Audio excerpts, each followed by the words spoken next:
Olá, gente. Tudo bem? A aula de hoje será sobre a Confederação do Equador. Esse movimento teve início na província de Pernambuco em 1824.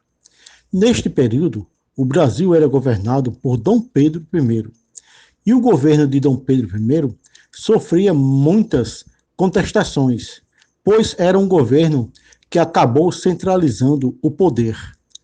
Após Dom Pedro dissolver a Assembleia Constituinte em 1823 e promulgar uma nova Constituição, onde era criado o chamado Poder Moderador, esse poder moderador acabava consolidando o poder imperial nas mãos de Dom Pedro I, pois esse poder moderador ficava acima dos outros três poderes: o executivo, o legislativo e o judiciário.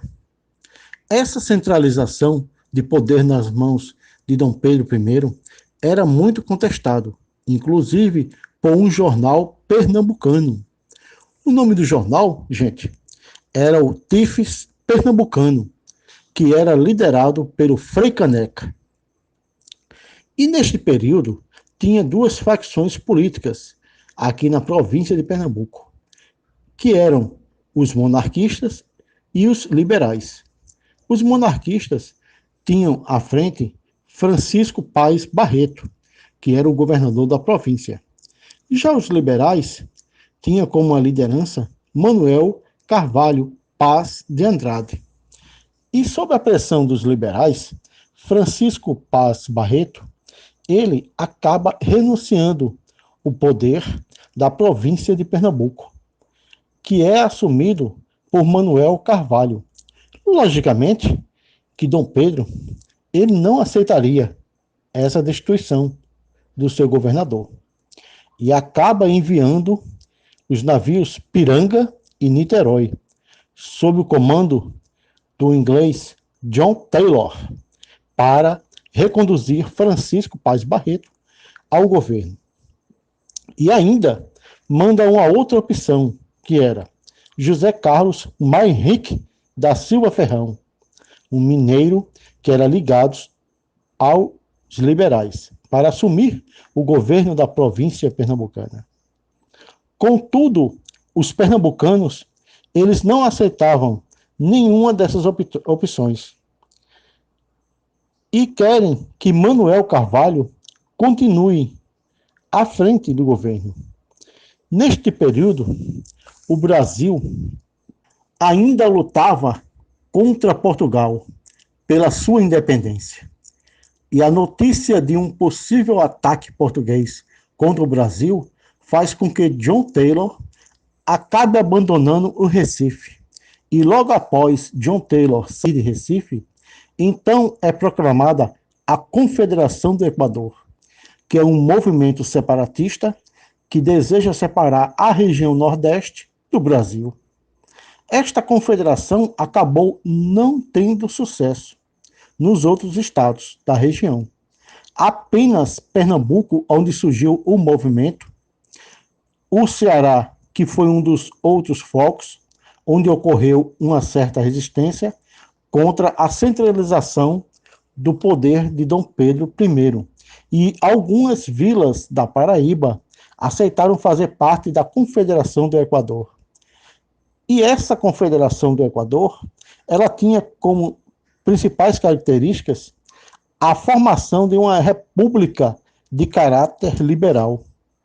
E é aí vem um dos pontos que veio a causar uma cisão dentro do próprio movimento, que eles desejam a abolição dos escravos.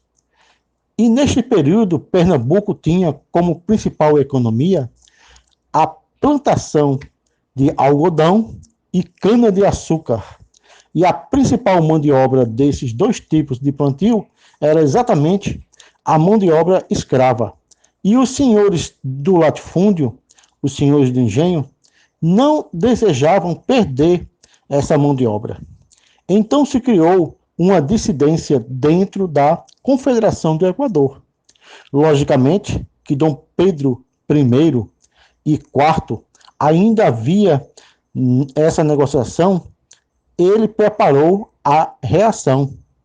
E era uma reação tanto militar, pois ele criou forças para fazer um cerco naval contra Recife e Olinda. Já que o movimento da Confederação do Equador em Pernambuco acabou ficando centralizado no litoral, e à medida que havia este cerco ao litoral pernambucano, forças militares avançavam pelo interior dos sertões, rumo ao litoral.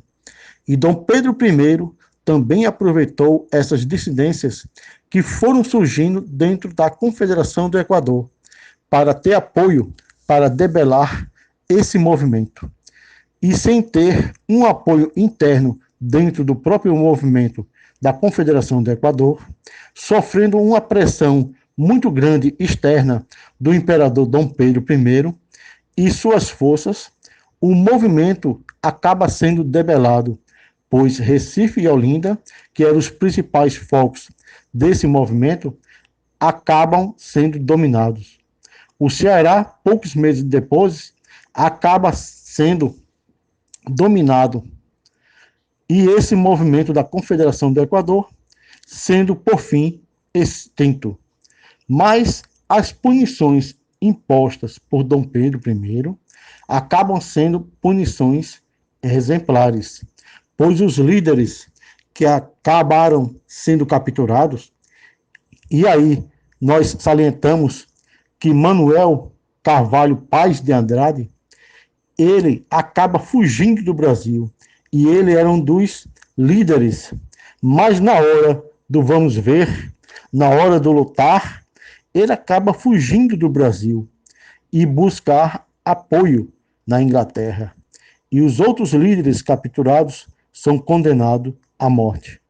Entre eles, o Frei Caneca e o Padre Mororó.